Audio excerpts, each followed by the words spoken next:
Hello বন্ধুরা, আজকে চলো তোমাদেরকে একটি অন্য ধরনের গণেশ তৈরি করে দেখাই।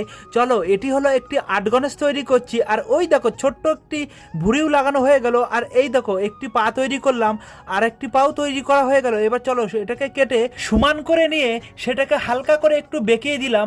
আর ওই দেখো পাটাও কিন্তু লাগিয়ে ফেলেছি। এবার তাহলে সুরটা তৈরি করা হোক।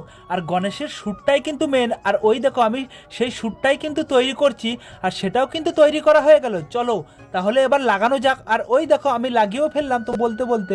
আর এই যে লাগানো কিন্তু কমপ্লিট। আর যেহেতু বলেছিলাম এটি হলো একটি আট গণেশ তৈরি করছি, তার জন্য একটু অন্য ধরনের কান আর হাত তৈরি করলাম। আর ওই দেখো তোমাদের গোল গোল করে কেটে রেখেছি, এইগুলোই কিন্তু একটি হাত আর একটি কান। আর ওই যে হাত লাগানো হয়ে গেল, আর এই যে একটি কান লাগাচ্ছি, ওই দেখো সেটাও লাগিয়ে ফেললাম। আর এই দেখো আমার গণেশ কিন্তু কমপ্লিট। গণেশ তো কমপ্লিট হয়ে গেল, তাহলে রং করা কেন বাকি রেখি? আর এই দেখো আমি রং করা শুরু করে দিয়েছি।